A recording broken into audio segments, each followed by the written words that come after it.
mayor namin. Pagbabago, ano pagbabago? Kaya sasabi ko, ano nakita niyo pagbabago? Wala naman, di ba? Naramdaman niyo ba? Hindi! O, bibigyan kayo ngayon ng 2,000, 3,000, ano? Wala na. Ano sinasakripisyo natin? Sinasakripisyo natin yung mga bata natin, pamilya natin.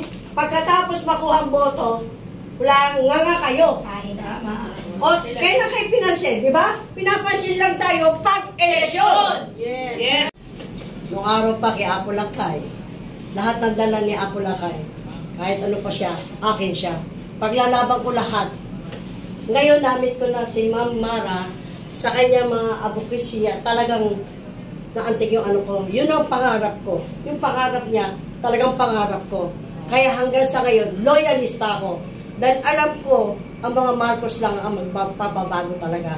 Kaya simula sa poll na wala si Apo, hindi na ako bumoto ng presidente. Bumoto na ako ng presidente nung bumalik si Bongbong. Kaya, mula ulo hanggang paa, buong lahi ko, dadaling ka. Yes.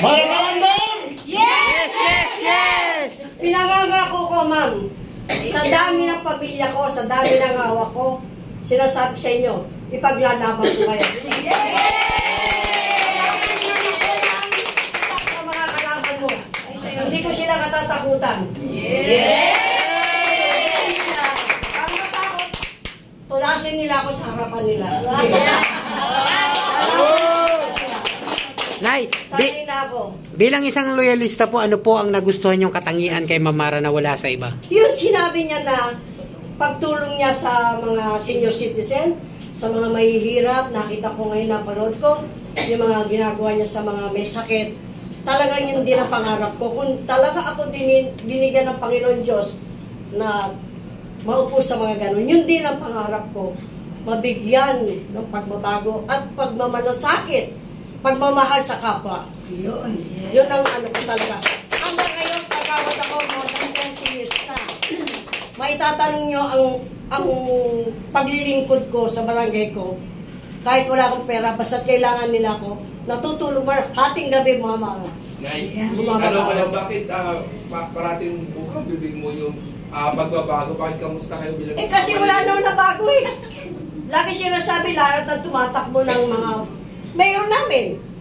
Pagbabago, ano pagbabago? Kaya sasabi ko, ano nakita niyo pagbabago? Wala naman, di ba? Naramdaman niyo ba? Hindi! O, bibigyan kayo ngayon ng 2,000, 3,000, ano? Wala na. Ano sinasakripisyo natin? Sinasakripisyo natin yung mga bata natin, pamilya natin. Pagkatapos makuha ang boto, wala nga kayo. Tama. O, kaya na kayo pinansin, di ba? Pinapansin lang tayo pag-eleksyon. Yes. Pero pag hindi na eleksyon, nakataas ang mga ganyan. Yun! Hindi, totoo lang. Totoo lang, magpakatotoo tayo. 2,000, sandali lang yan. Hindi ko sinabing mayaman ako. Pero yung 2,000 na yan, nating ipaglaban natin yung gusto natin. Tama.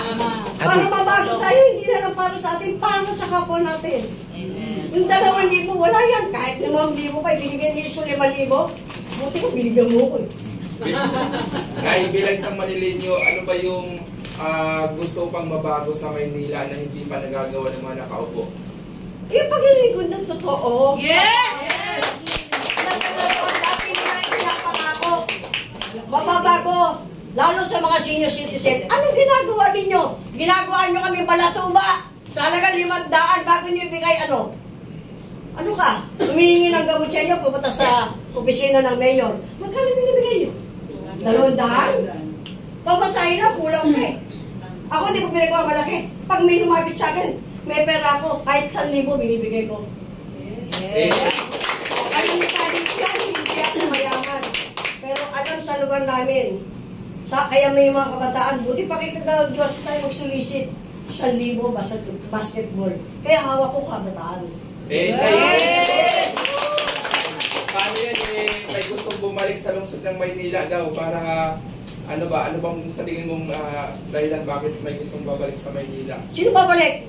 Wala nang babalikan! Wala Presidente siya, di ba? Naku, hindi ko talaga binoto yan. Wala, magpakatotoo tayo. Magpakatotoo tayo. Binibigay mo kaon, hindi ako naniniwala dyan. Hindi ako naniniwala sa tagal kong kagawad, binibigyan mo kami. Ano binibigay mo sa amin? Noodles, spaghetti, 1 kilo. Oh. Binibigay ko rin yun. Sa iyo na yan. Hindi ako mayabang. Bigay mo na lang sa iba. Kahit minsan.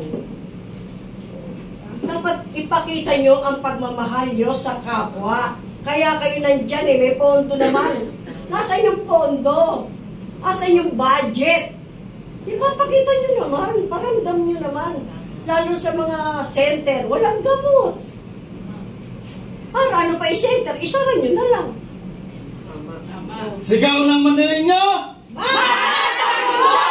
Yes, yes, yes! Nay, meron pa ako na... Ano, sobra ka na. Dahil loyalista ka, dahil board ako sa puro tanong ng loyalista ano ang masasabi mo na kayo mga taga Maynila ay pasok kayo sa banga na nasa world record kayo na pang-5 sa kinakatakutan na cities sa buong mundo? Yun na nga kaya namin tinutulungan si Ma'am Mara. Yun. Para matanggal yung sinasabi nilang yun.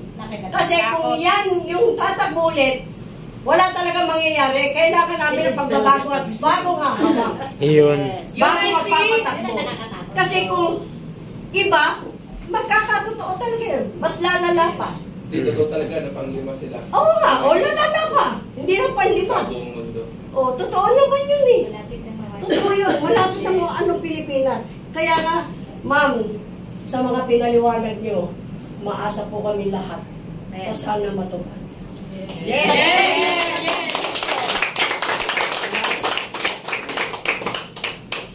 May mensahe ka ba panawagan kay Presidente?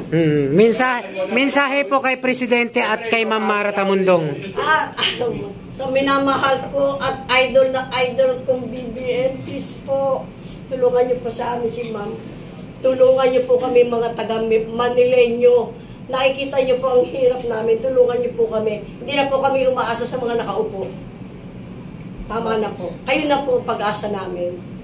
At si Ma'am Mara na inyong Ano naman po ang mensahe natin kay Ma'am Mara? ang masasabi ko kay ma'am, ngayon ko lang po kayo na-meet. Kasi matagal ko na po sinatanong, sino po ba yung Mara Tamundong? Kaya sabi ko, ngayon, nadinig ko lahat yung sinabi nyo, talagang down to earth po ako. Yes! Ngayon po ako naniniwala kasi kahit isa hindi ako naniniwala sa salita kasi how many times na silang nangako, walang natupad. Wala po silang tinupad. Hanggang sa nangangampanya lang yun, huwag na kayo makinig.